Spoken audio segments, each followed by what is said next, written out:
Assalamualaikum warahmatullahi wabarakatuh, wargi Disdik Jabar. Ketemu lagi bareng saya Rofi Akbar di podcast Sapa Disdik.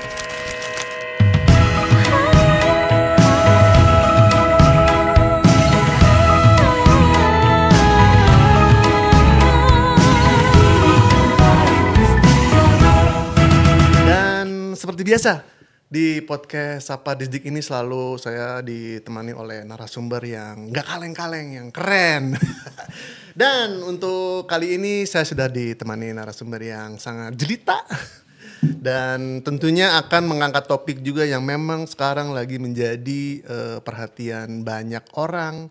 Hampir semua lapisan, jabatan, profesi semua membicarakan ini. Dan ini juga menyangkut masa depan generasi bangsa. Dan di studio kali ini saya sudah bersama Teh Suci.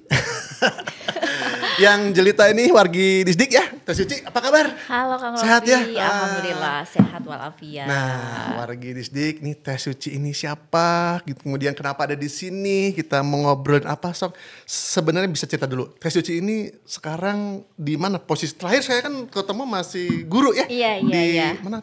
SMA. Di SMA 1 Cikakak. SMA 1 Cikakak. Nah, sekarang di mana? Nah, jadi sekarang itu Kang saya sudah menjadi pengawas SMA. Alhamdulillah. Iya. Baru pengangkatan kemarin selamat dan ya. alhamdulillah. Terima kasih. Dan ditempatkan di KCD 5 KCD untuk 5. wilayah kota dan Kabupaten Sukabumi. Iya. Pengawas. Ini apa namanya untuk area kerjanya berarti kota Sukabumi ya? Kota dan kabupaten. Oh, Kota dan Kabupaten Sukabumi. Berapa sekolah di sana yang untuk diawasi? Nah, kurang lebih lah. Ya, kalau saya sekarang kebagian tugas untuk membina sekolah itu 8. 8 sekolah. 8. Jadi ada 2 di daerah kota dan ada 6 di Kabupaten Sukabumi. Lumayan lah ada daerah selatan, daerah Jampang. Dekat itu yang Pelabuhan Ratu masuk? Masuk. Yang pantai itu ya? Iya, masuk. Cikakak masuk berarti? Masuk KCD 5, tapi untuk SMA Cikakak tidak menjadi sekolah binaan saya. Ya, tapi yang jelas saat ini kita nggak akan ngebahas soal tentang pengawas ya. Kali ini saya sama Teh Suci akan membahas tentang literasi keuangan digital.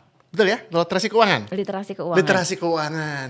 Ini karena saya dapat info bahwa kayaknya masalah tanda petik ya literasi keuangan ini sudah cukup memprihatinkan di beberapa generasi. Nah, tapi kalau boleh sekarang boleh saya tahu ya, apa nih yang melatar belakangi Teh Suci atau concern lah ya ke soal ini literasi keuangan, kenapa? Jadi begini sih Kang, awalnya memang saya tuh pengen belajar tentang pengelolaan keuangan kan. Iya. Karena pada untuk tahun sebelum dan sampai saat ini kan saya aktif di tim pembina internasional ekonomi olimpiade. Oh, ya, apa itu Teh?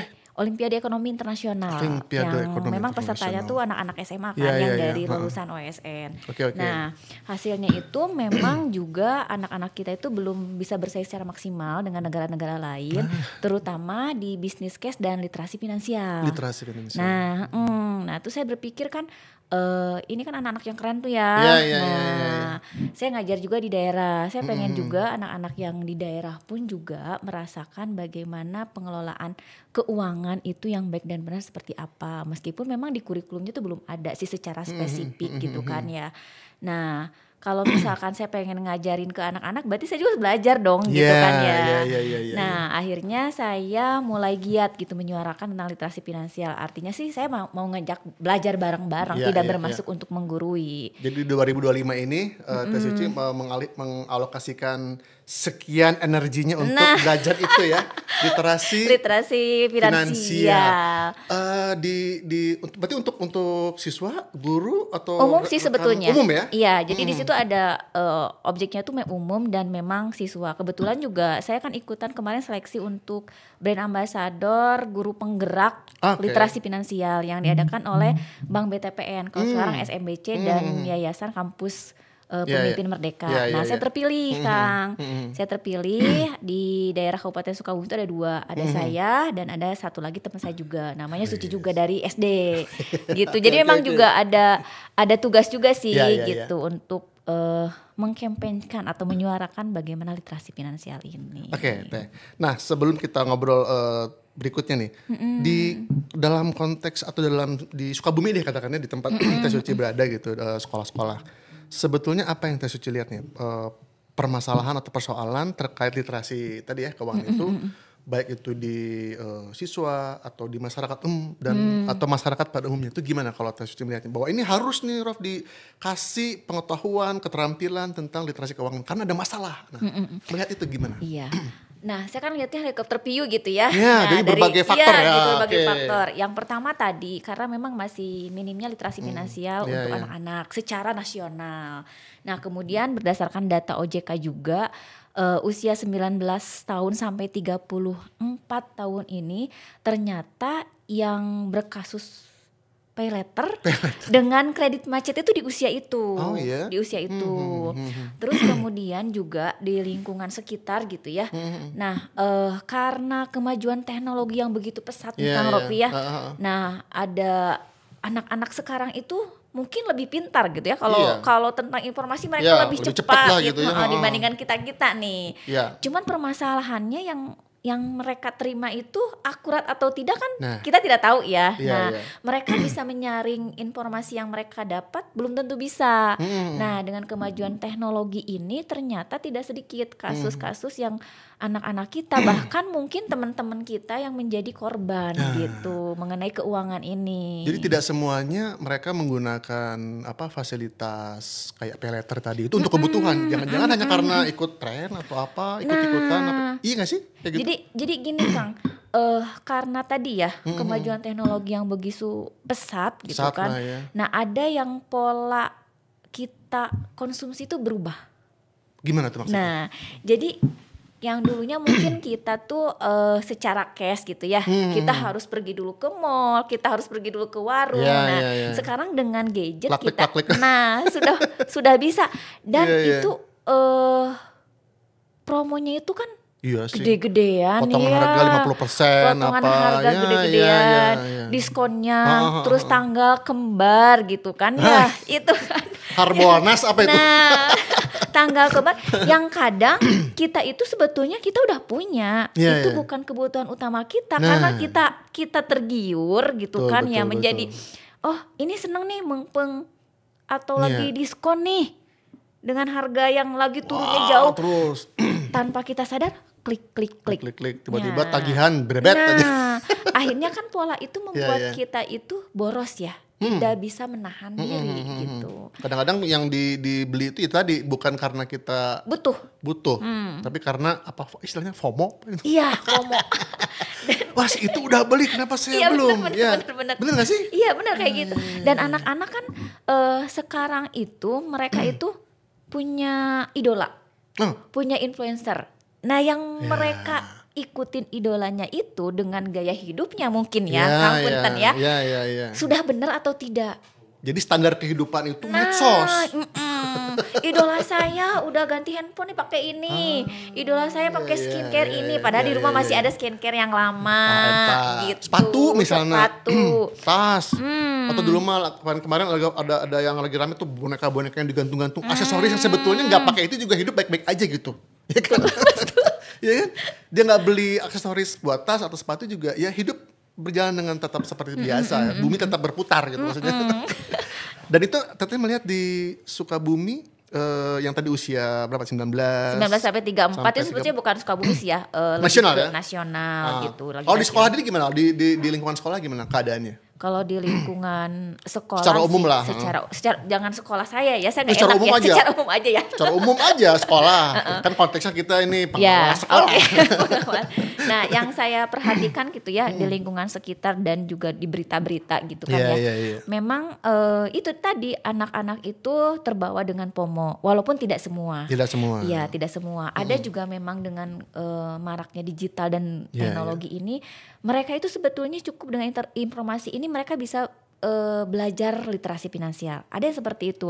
Akhirnya mereka mulai belajar budgeting, anggaran.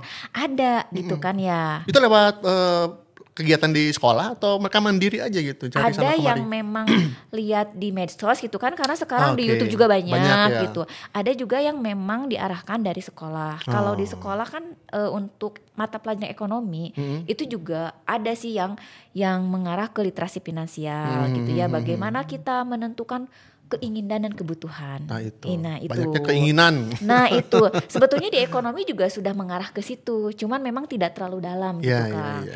Nah kemudian juga untuk di P5, nah ada kewirausahaan. Nah ya pemerintah sebetulnya tuh lagi menggerakkan di P5 itu literasi finansial dan perubahan iklim. Ya, saya dengar itu perubahan. Jadi isu dua itu ya dari nasional ya. Nasional. Perubahan iklim dan literasi finansial ya. Nah, yang saya lihat untuk kewirausahaan, saya perhatikan nih, ternyata anak-anak lebih banyak bagaimana menghasilkan produk dagang untuk berjualan gitu. Itu memang diarahkan atau gimana ya? Mungkin, pemahamannya atau gimana tuh? Nah, mungkin itu tergantung dari sekolahnya ya. Tergantung dari sekolahnya, kemampuan anak-anaknya memang tinggi untuk berdagang dan gurunya mampu mengarahkan gitu. Nah, sekarang itu kan kemarin kebetulan saya ikut juga di Kemendikbud gitu ya tentang pembuatan modul literasi yang memang sangat baru sekali gini Kang. Nah, tentang literasi keuangan yang memang saya ambil itu bagaimana memutus generasi sandwich. Generasi sandwich. Iya, kenapa memutus generasi sandwich? Kita kan lihat dulu dulu di lingkungan sekitar. Ternyata anak-anak kami itu berpotensi ke depannya masuk ke generasi sandwich. Menjadi generasi sandwich yang mana si anak ini dijadikan dana pensiun buat oleh orang tuanya. Dia menanggung beban atas bawah ya. Atas bawah yang kedempet banget. Iya. Terus kalau anak bungsu gimana? Dia kan nggak di tengah. Tapi kalau misalnya itu kan di siswanya ya, di generasinya. Kalau Teh Suci melihatnya gimana di level pengajarnya nih, guru, apakah memang juga mereka perlu juga nih untuk peningkatan literasi finansial dalam konteks baik untuk kebutuhan mereka sendiri ataupun buat mentransfer ilmunya ke anak didiknya gitu. Nah, benar. Gimana melihatnya? Betul. Nah, karena ada tuntutan buat guru untuk mengajak anak-anak literasi finansial berliterat gitu ya, berliterat. Artinya si gurunya tuh juga harus mampu kan, harus memahami. Belajar gitu. Juga ya. Harus mampu, harus memahami. Nah, sementara mungkin kalau kita lihat gitu ya, tidak sedikit juga mungkin para guru yang terjerat dengan Shopee Pay Later gitu kan ya. Jadi keadaan juga beragam juga ya. Iya, dengan pinjol mungkin dengan pinjol. Karena apa? Karena memang mungkin secara kesejahteraan belum cukup sejahtera. Ada beberapa gitu kan yang memang ada beberapa guru yang masih belum menjadi tenaga tetap ya gitu. Akhirnya juga mereka terkena pinjam. Ya artinya literasi keuangan ini tidak hanya objeknya adalah siswa tapi juga gurunya atau tenaga administrasi ya masyarakat umum termasuk mungkin orang tua ya keluarga ya. Betul karena sekali. bisa jadi kan anak-anak tuh juga sebagian waktunya di rumah kan gitu. Kalau Teh Suci gimana melihatnya masyarakat secara dalam hal ini orang tua gitu. Kan kalau sekolah capek-capek mengajarkan di rumahnya bablas gimana tuh? Nah untuk dari orang tua nanti kan yang mempengaruhi mindset dari orang tuanya ya. Betul. Nah, mindsetnya. Kalau misalkan mindset orang tuanya ya udah ini uang jajannya udah habis gitu, nggak dikontrol kan? Iya. Atau misalkan di jatahnya ada yang sebulan kan ya, ada yang seminggu, ada yang harian. Nah, ada juga orang tua yang mungkin karena kesibukan tidak mengontrol gitu kan ya. Ada juga yang mungkin orang tuanya cuek. Nah, padahal kan itu bisa dibangun dari keluarga sebetulnya kan ya. Nah, bagaimana menumbuhkan kecintaan menabung sebagai habit. Kenapa mulai dari menabung nih? Menabung itu seperti hal yang sangat biasa dan sudah tidak asing lagi gitu ya. Dari zaman kecil, zaman yang celengan ayam itu ya. Dan waktu saya kecil tuh kan mungkin lebih bahagia kalau kita tuh mau buka celengan gitu ya. Tapi semakin gede SMA gitu ya mau kuliah mau menabung itu kayak sulit gitu ya. Di sekolah juga nggak ada ya program nabungnya. Zaman SD mah saya ada kan. Sekarang mah ditulis pakai buku kecil gitu, tapi nabungnya ke guru gitu. Nanti pas zaman dulu mah kan istilahnya teh samen. Dibukanya pas Samen ya. Iya, dibagiin tuh gitu kan si uang itu. Iya. Sekarang nggak ada. Karena memang peraturannya nggak boleh sih. Nggak boleh ya. Nggak boleh kalau di nabungnya sekolah. ke bank lah gitu ya. Nah, dan sekolah bisa kerjasama sebetulnya dengan bank. Ada Simple ya, simpanan pelajar. Lebih aman sih kalau kita buka rekening. Tapi kan untuk project P5 kenapa tidak ya kalau menurut saya gitu. Belajar nabung gitu kan kayak gitu. Apakah kerjasama dengan pihak-pihak yang memang dibolehkan oleh peraturan kayak gitu. Nah kalau di SMA Cikakak yang sebelumnya juga ya memang kerjasama dengan BJB Kang. Oh gitu. Iya ada simpanan pelajar. Jadi siswanya Iya nanti si banknya tuh datang ke sekolah bisa janjian. Nah balik lagi ke mindset yang tadi menabung. Oke, gimana tuh? Jadi bagaimana kita menanamkan ke anak-anak untuk menabung ini sebetulnya bukan hanya sekedar menabung uang, tapi mengajarkan mereka untuk bisa menahan diri. Nah itu yang paling penting. Zaman P4 dulu kan pengendalian diri. Intinya itu kan dulu kan? Ya. Kalau sekarang apa nggak bisa istilahnya? Menahan diri, kemudian sabar, dan menghargai proses. Wah, dedikasi juga. Iya dedikasi kan. Jadi kan bukannya nggak boleh gitu mereka menikmati kebahagiaan gitu. Cuman nanti dulu gitu kan. Dengan adanya menabung dia pasti akan semangat kalau punya tujuan.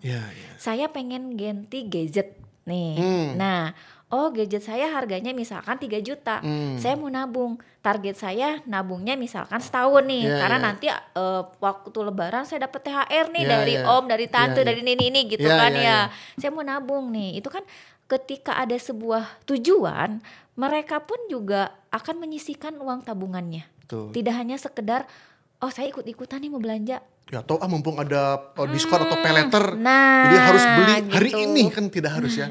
Karena nunggu lah setahun misalnya atau 6 bulan menahan diri tadi ya. Pada saat main handphone pun tiba-tiba ada iklan gitu ya, ada promo. Ketika kita punya tujuan, mungkin juga akan teringatkan. Nah, kalau ada proses atau activity itu Bu yang sedang digaungkan gitu sama sebetulnya teman-teman atau iya. Gimana tuh? Jadi kayak misalkan saya habis journaling gitu ya, belajar ada sesuatu yang baru terapkan dari diri sendiri, kemudian saya coba komunikasikan di medsos. Ada medsos-nya gitu. Sebutin dong channelnya mana? Apa namanya? Di mana? Di TikTok, di Instagram? Di TikTok. Kita apa namanya apa? Suci Permata Dewi. Catat ya, Suci Permata Dewi. TikTok aja apalagi? Ya ada Facebook? TikTok, ada Instagram sama Facebook. YouTube juga. TikTok doang ya. Belum. Jadi di situ isinya tentang literasi keuangan, tips-tips gitu ya, do and don'ts gitu ya. Dan untuk yang usia seperti saya ke atas itu ternyata lebih seneng di WhatsApp, status WhatsApp, Kang. Wah, saya tidak semuanya. Berarti saya umur berapa ini? Karena mungkin juga ini ya gitu kesibukannya gitu paham. Dan tidak suka dengan yang berlama-lama mungkin. Kalau status WhatsApp kan cuma berapa menit, berapa detik gitu ya. Nah, saya sih asalnya iseng-iseng sih. Cuman ya udah saya lagi belajar ini, kita belajar bareng dan juga suka minta komentar dari teman-teman gitu. Kalau misalkan memang ada yang harus diluruskan. Dan itu maksudnya tidak menyangka ya banyak yang memang komen. Kalau misalkan saya penghasilannya cuma pas-pasan, gimana dong teh ngaturnya? Sementara dengan kebutuhan yang ini itu juga belum cukup gitu kan? Ada juga yang seperti itu. Gitu. Sekarang emang yang lagi istilahnya dilekeunan gitu ya sama Teh Cici belajar apa nih untuk menularkan ilmu tadi? Apakah teknis literasi keuangannya atau prinsip-prinsip kayak tadi? Gimana yang lebih? Lebih ke pengelolaan keuangannya. Jadi manajemen keuangan ya. Nah untuk bagaimana penghasilan yang terbatas gitu ya, kita coba mengulik gitu. Jadi simulasi misalnya gaji 1 miliar misalnya. Gampang ya, temennya gampang gitu. Simulasinya tuh gampang gitu.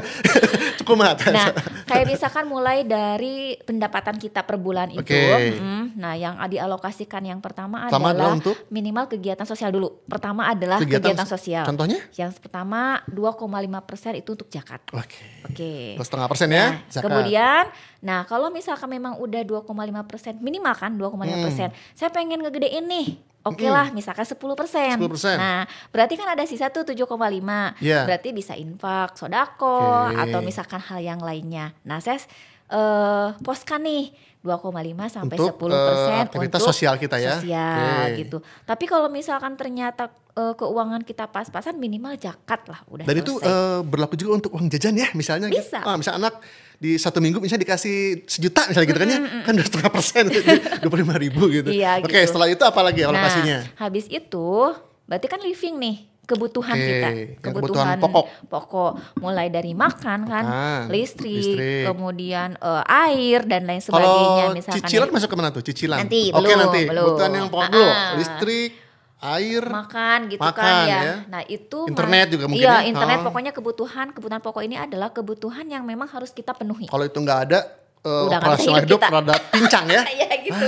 Nah ini biasanya saya alokasikan itu maksimal berapa? Di 60%. 60%? Maksimal dari penghasilan kita. Itu maksimal ya. Nah kalau misalkan yang ternyata moderat, kita masih bisa nih 40%, alhamdulillah 40%. Kadang kan yang menjadi kesulitan itu kita mau menunya apa, nggak tahu. Itu. Kita ya udahlah nggak usah masak, beli aja. Nanti bikin channel tuh, ini dia menu sehari-hari ala Teh Suci. Gitu. Nanti kita yang nggak kerasa itu GoFood sih Kang. Iya betul. Nggak kerasa apalagi GoFood. lagi hujan ya malam-malam gitu, itu kayaknya tuh tangan tuh otomatis gitu set gitu. Itu nggak kerasa. Apalagi maksimal diskon sampai berapa kan? Tapi moderatnya di 40-60% ya. Iya, pokoknya mah kalau udah lebih dari 60% berarti udah nggak sehat. Oke, catat. Udah nggak sehat tuh, udah usahakan di 40 lah ya gitu. Kebutuhan pokok ya. Kebutuhan pokok. Listrik, air. Tapi soalnya kan kebutuhan pokok itu kan setiap orang berbeda. Keluarga berbeda nah, ya. Itu makanya disesuaikan. Disesuaikan. Nah, kemudian kalau kita punya hutang, kalau mau berhutang juga gitu kan ya. Kita punya SK nih mau digadein nih. Mau simpan di bank atau kita mau berhutang ke temen atau ke siapapun itu ya. Nah kita hitung dulu gitu kan, maksimal di 30%. Cicilan teh? Cicilannya. Nah, ya itu juga saya dapat sih 30% ya, maksimal ya. Maksimal, udah kalau maksimal. gaji kita 1 miliar berarti maksimal 300 juta ya cicilan kita. Ini gak apa-apa lah, ada ilustrasi mah indah-indah kayak gitu. Nyicil mobil sport gitu. Jadi itu cicilan maksimal 30%. Iya, maksimal 30%. Kalau kayak yang sifatnya fancy kayak hobi terus. Nah, nanti ada lagi. Itu gimana? Rekreasi. Beda lagi. Nah, terus suka ada pertanyaan. Ternyata saya sudah terlanjur nih katanya Teh. Jadi kalau dihitung hutang tapi utangnya itu lebih dari 30%. Dari total pendapatan ya. Gimana? Nah, saya suka saraninnya gini. Ya udah, kamu fokus dulu ke lunasin hutang. Puasa untuk yang lain, gitu. Jadi wayah nawe gitunya, hobi dan segalanya skip dulu gitu. Mobil jangan dulu di variasi. Gitu. Rencana liburan ke Hong Kong skip dulu. Pokoknya skip dulu, fokus ke hutang, lunasi hutang dulu. Baru nanti kita di restrukturisasi lagi gitu ya, direncanakan lagi ya. Iya. Maksimal 30% cicilan, kebutuhan pokok 40-60, sosial tadi 2,5 sampai 10% ya. Ada lagi? Nah, untuk tadi kan kesenangan nih. Nah, boleh gitu kan, kita bersenang-senang juga. Iya. Ada itu di 10%. Maksimal 10% ya? Iya, maksimal bisa 20% ya. Maksimal 20% ya? Ya, 20%, tapi untuk 10% juga sudah aman sih ya itu intinya ke pengendalian diri sih ya. Iya, ke pengendalian diri. Pengen mah ke Amerika liburan tapi cukup ke Ciwidey aja lah gitu ya. Ke Pangalengan cukupnya gitu. Reward lah buat diri kita gitu. Dan kalau misalkan tadi pengen ke Eropa bisa saja, berarti kan nabung. Ya, nanti tahun 2070 berangkatnya. Gitu. Aduh, 20 tahun lagi. Saya gitu. Nah, kemudian yang jangan terlupakan adalah investasi Kang di sini. Itu berapa persen? 30%. Idealnya 30%. Iya. Idealnya tuh 30% minimal ya. Minimal itu enggak deh, 10% deh minimal. 10% ya? Minimal 10%, tapi memang normalnya 30%. Yeah. Sorry. Jadi dari minimal 10%, walaupun pendapatan kita kecil, minimal 10% kamu nabung deh. Nah, gitu. Dan sebenarnya itu tips-tips ini bisa diberlakukan untuk semua konteks ya. Semua. Jajan siswa bisa. Kan gaji atau misalnya yang freelance itu pokoknya kita pendapatan total kotor kurang lebih seperti itulah ya hitung-hitungannya. Nah, dan yang minimal 10% untuk investasi ini, nah jadi kan kalau anak-anak buat nabung nih. Ya. Dengan tujuan tadi pengen ganti sepatu atau ganti gadget. Nah, kamu minimal 10%, tapi ternyata saya bisa nih savingnya lebih dari 10%, sah-sah aja, lebih bagus. Nah, kemudian juga meskipun mereka seorang anak sekolah gitu ya Kang ya, tidak ada salahnya mereka menyiapkan dana darurat. Iya, dari alokasi yang investasi ini. Jadi si investasi ini alokasinya tuh bisa buat nabung. Nah, si nabung ini buat dana darurat. Mereka itu misalkan minimal 3 kali pengeluaran lah. Ya. Jadi saya sebulan misalkan ngeluarin 1 juta nih anak-anak ya. Ternyata berarti mereka tuh punya dana daruratnya 3 juta. Kurang lebih Nah, seperti itu iya. ya. Kalau misalkan mereka sudah bekerja single gitu ya, minimal mereka mempunyai dana daruratnya 6 kali pengeluaran. 6 kali pengeluaran. Iya. Saya Kalau Kang belum berarti ini. Kalau Kang Belum ideal. Raffi, kalau Kang Raffi sudah berkeluarga, sudah punya anak gitu ya. Minimal 12 kali, Kang. 12 kali ya. Iya. Dan harus banyak pengendalian diri ke sayanya. Ya, itu dia. Iya. Dan itu Jadi uninstall semua itu aplikasi. uninstall kalau saya. kerasanya tuh pas saat pandemi, Kang. Betul. Orang Ya. yang nggak punya dana darurat Nah, udah kerasa banget. kewalahan, aset semua dijual. Ya.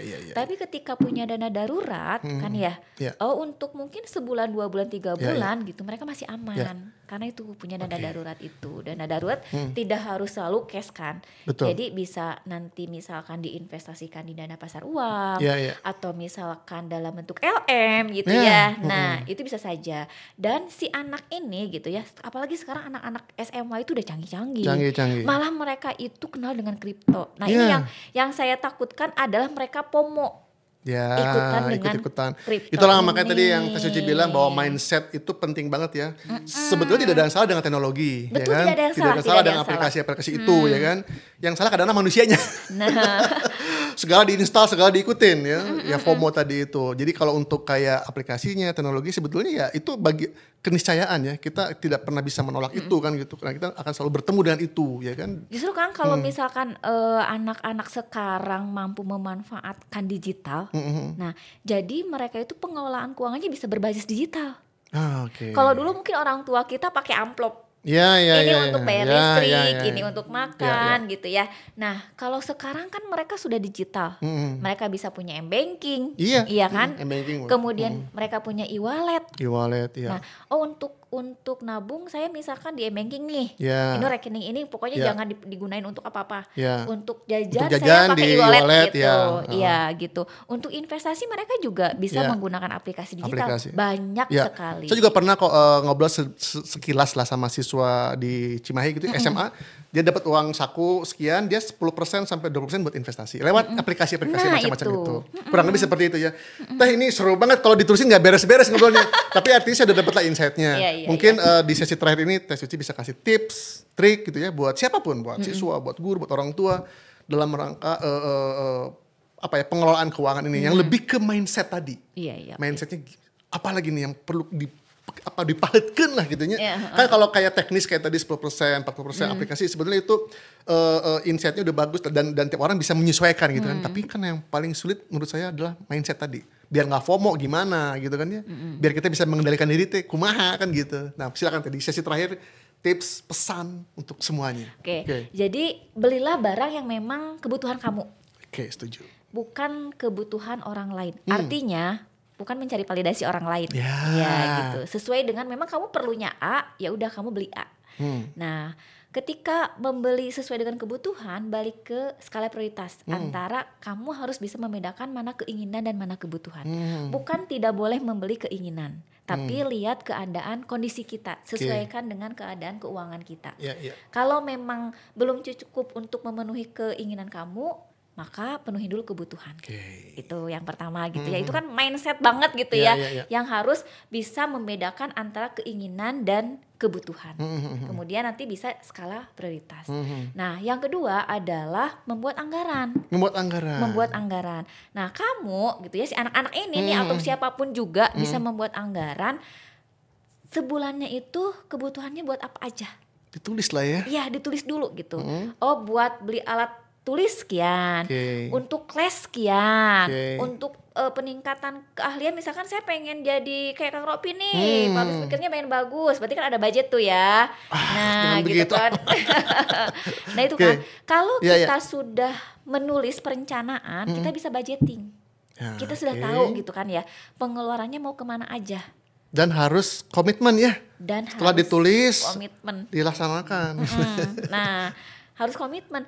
Itu bisa menggunakan aplikasi banyak lah ya. Banyak sekali. Nah, dengan adanya aplikasi dan digitalisasi ini juga bisa mengevaluasi, Kang. Bukan hanya sekedar perencanaan budgeting ya, ternyata harus evaluasi juga. Sudah ada di jalan yang benar atau ternyata sudah melenceng nih gitu. Makanya sering-sering lihat channelnya Teh Suci ya. Tadi apa sekali lagi sebutin? Teh Suci Permatasari ya? Suci Permatasari. Suci Permatasari. Cuma mana di Permatasari. Oke Teh, tips lagi ada masih ada lagi? Apa sih ada? Oke. Kemudian paksakan untuk menabung. Itu ya. Paksakan untuk menabung. Kalau memang kita di tahap awal, jangan pusing dulu. Nanti kalau misalkan lihat saham, saya takut bangkrut, takut gimana.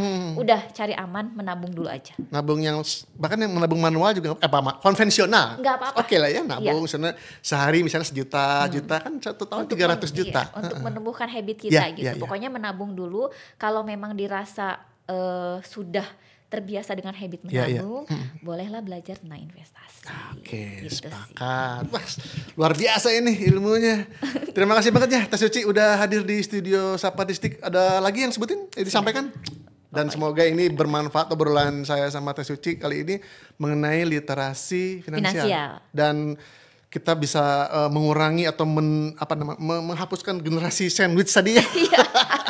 Dan semakin sedikit juga yang mereka yang terlibat pinjol ya kan, judol gitu-gitu ya, dan tidak mudah tergiur oleh peleter gitu-gitu ya, dan betul-betul bisa mendefinisikan apa keinginan, apa kebutuhan. Kadang saya suka babaliut atau Mas Suci sehat-sehat ya. Terima kasih. Selamat bertugas kembali. Terima kasih udah hadir di sini. Dan tadi wargi Disdik, obrolan saya bersama Teh Suci mengenai literasi finansial, dan sebetulnya saya masih pengen ngobrol nih, tapi karena terbatasnya durasi, mudah-mudahan nanti ada seri berikutnya ya, obrolan mengenai literasi finansial ini. Dan saya Raffi Akbar pamit. Wassalamualaikum warahmatullahi wabarakatuh.